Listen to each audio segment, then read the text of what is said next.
देखो मतलब obstructive analgesia में पहले हम देखते हैं nerve supply of the genital organ. सबसे पहले अपर बॉडी यूट्रस की ये देखो अपर बॉडी के लिए तो थोरैकुलम्बर होएगा, T11, 12 और L1, ठीक है। Superior hypogastric, pelvic, superior hypogastric और आयोटोरिनल प्लेक्सस, ठीक है, बोथ सेंसरी एंड मोटर। फिर उसके बाद सर्विक्स और अपर वजाइना में पेल्विक प्लेक्सस, ठीक है, S2, S3, S4 पैरासिम्पैथेटिक। और लोअर वजाइना और पेरिनियम में पुडेंडल नर्व जाती है, हमें पता है S2, S3, S4 sensory and motor. और लेबिया मेजोरा और पेरिनियम का अपन को पता है inguinal nerve and genito branch of genitofemoral 1 L1 L2। देखो क्यूटेनियस, ये है cutaneous nerve supply of vulva, तो इसमें इलियोइंग्वाइनल नर्व है, genital branch of genitofemoral nerve है, पोस्टीरियर फीमोरल क्यूटेनियस नर्व है और पुडेंडल नर्व है, ठीक है। तो उसमें जब हम ट्रांसवर्स इंसिजन देते हैं ना, लोअर ट्रांसवर्स इंसिजन सिजेरियन के टाइम पे, तो ये इलियोइंग्वाइनल नर्व और जो genito branch of genitofemoral nerve है ना, तो ये कट हो जाते हैं, तो ये अफेक्ट हो जाते हैं। अब आते हैं हम, ये पुडेंडल नर्व की सप्लाई और किस किस के लिए होती है। एक ये बल्बोस्पैंजियस के लिए होती है, सुपरफिशियल ट्रांसवर्स पेरिनियल मसल्स के लिए होती है और ईशो कैवर्नस के लिए होती है। देख लो ईशो कैवर्नस, ये जो पूरा ट्रायंगल्स टाइप है, ये बल्बोस्पॉन्जियस है, सुपरफिशियल ट्रांसवर्स पेरिनियल तो याद रहता है, उसके साथ साथ ischiocavernosus muscles of clitoris और inferior haemorrhoidal branches to external anal sphincter पे भी देखते हैं, that pierces outside and supply the skin of perineum around the perineum. Pudendal nerve also supply the cutaneous supply of labia majora and labia minora, ठीक है।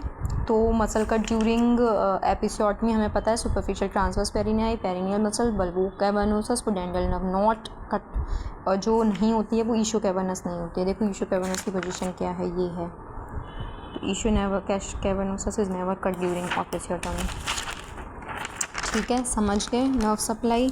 अब हम देखते हैं कि मतलब क्या है इसका ऑब्स्ट्रक्टिव एनाल्जेसिया क्या है, कि प्रिंसिपल्स क्या हैं। इसके प्रिंसिपल्स ये हैं कि बहुत इजी होना चाहिए, रिवर्सिबल होना चाहिए, पेशेंट की कॉन्शियस लेवल को अफेक्ट नहीं करना चाहिए, उसकी यूट्राइन कॉन्ट्रैक्शंस को अफेक्ट नहीं करना चाहिए, मदर पर लॉन्ग टर्म इफेक्ट नहीं होना चाहिए और बेबी का रेस्पिरेटरी डिप्रेशन नहीं कराना चाहिए, ठीक है।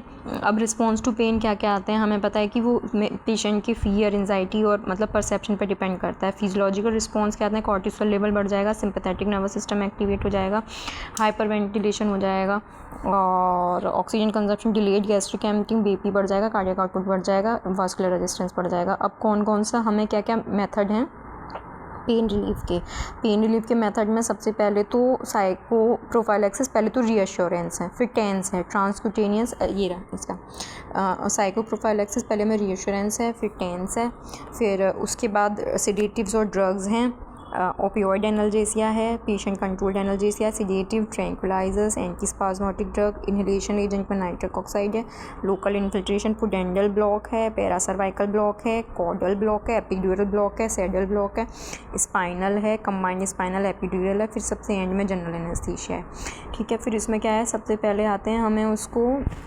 साइकोलॉजिकली उसको मतलब करना है, एम्बुलेट कराना है, बात के लिए बोलना है, एक्यूपंचर, एक्यूप्रेशर्स, हॉट वाटर बॉटल देने हैं, उसके साथ एक अकम्पनी करना है, एक अटेंडेंट उसको रखना है और ये मतलब हस्बैंड का इन्वॉल्वमेंट कराना है, इससे भी हेल्प मिलता है उसको साइकोलॉजिकली, ठीक है। अब आते हैं ट्रांसक्यूटेनियस इलेक्ट्रिकल नर्व स्टिमुलेशन।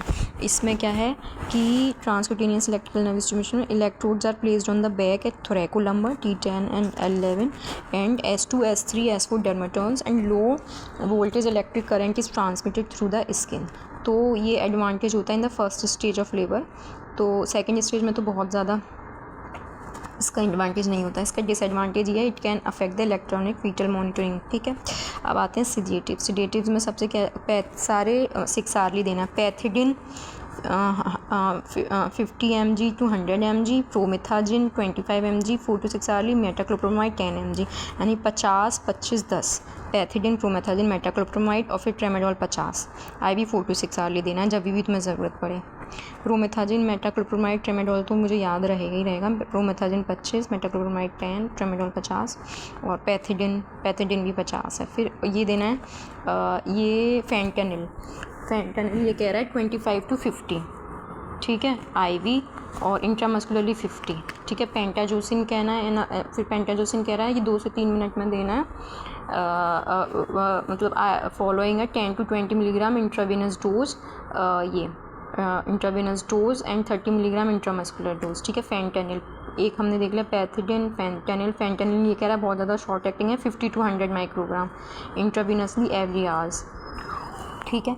तो इसके एडवांटेजेस क्या हैं, इजी रहता है और इजी चीप अवेलेबल है, कोई सीरियस साइड इफ़ेक्ट्स नहीं है। पर इसके एंटागोनिस्ट हमारे पास हमेशा नैलोक्सोन या नैलोरफिन जो है हमेशा अवेलेबल रहना चाहिए। साइड इफ़ेक्ट्स क्या है, नोशिया, वॉमिटिंग, कन्फ्यूजन कर देते हैं, कभी कभी डिलेड गैस्ट्रिक एम्पटिंग और कभी कभी न्यूनेटल रेस्पिरेटरी डिप्रेशन कराना है। तो उसका मैनेजमेंट ये है कि तुम्हें हमारा ये इसमें ये है कि तुम्हें नैलोक्सोन रेडी रखना है लेबर रूम में।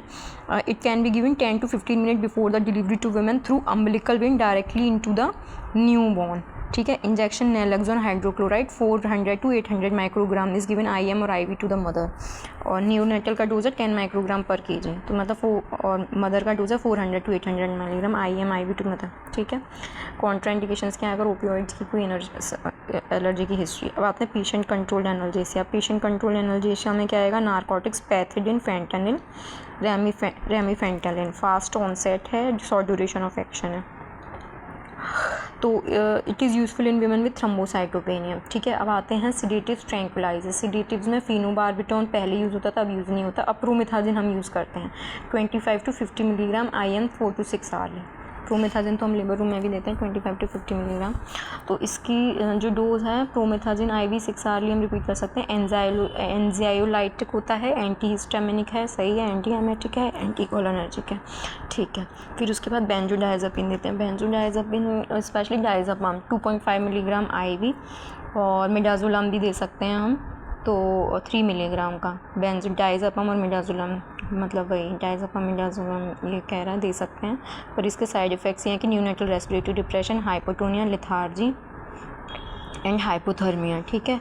और कीटामिन होता है, ये इंट्रावेनस एजेंट हो जाता है जो कि डिसोशिएटिव स्टेट में ले जाता है। फिर ड्रोटावेरिन दे सकते हैं 40 मिलीग्राम IV 3 to 4 आवर्ली, ठीक है। फिर आते हैं इन्हेलेशन एजेंट। इन्हेलेशन एजेंट्स में क्या होता है, 50% नाइट्रिक ऑक्साइड एंड 50% ऑक्सीजन, ठीक है।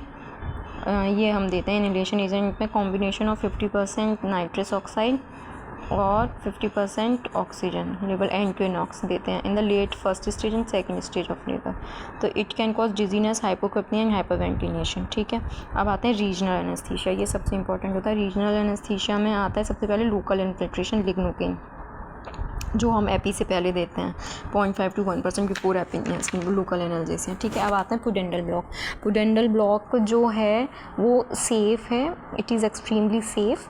ये इट इज़ यूज़फुल इन जब हम इंस्ट्रूमेंटल डिलीवरी या पेरिनियल टीयर में जब हम देते हैं तब देते हैं।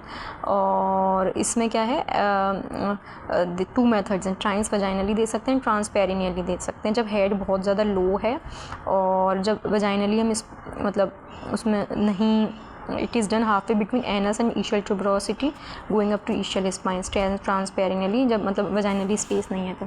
ट्रांस वजाइनल अप्रोच देखो ये है,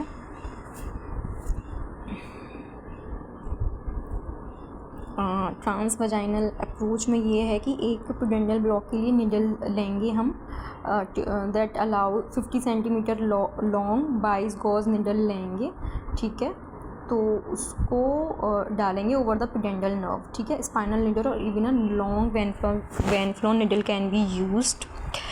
तो इसमें 1 is use to make mucosal, ये देखो ये रही इशियल ट्यूबरोसिटी, इशियल स्पाइन और यहाँ से पुडेंडल नर्व और सैक्रोस्पाइनस लिगामेंट। तो इसमें ये कह रहा है कि the needle is use to make a mucosal wheal 1 ml of 1% xylocaine in vaginal mucosa over the pudendal nerve inferior and lateral to ischial spine, ठीक है। ओवर द पुडेंडल नर्व देते हैं, inferior and lateral to ischial spine. The needle is advanced further. 3 ml of the solution is injected into sacrospinal ligament after aspiration, ठीक है। फिर पहले हम aspiration करके देखेंगे कि मतलब उसमें तो नहीं है, तो 3 ml सॉल्यूशन इंजेक्टेड। फिर उसके बाद 7 से 10 ml is further injected first of the ischial spine. After aspirating to avoid intravascular injection, the procedure is repeated on other side. फिर दूसरी साइड रिपीट कर देंगे, ठीक है। फिर सक्सेसफुल ब्लॉक जब होगा, जब हम उसको नीचे लोअर वजाइना में और या पोस्टीरियर वल्वा में पिंच करके देंगे, कोई पेन नहीं होगा। फिर इसमें एडिशनली लोकल इन्फिल्ट्रेशन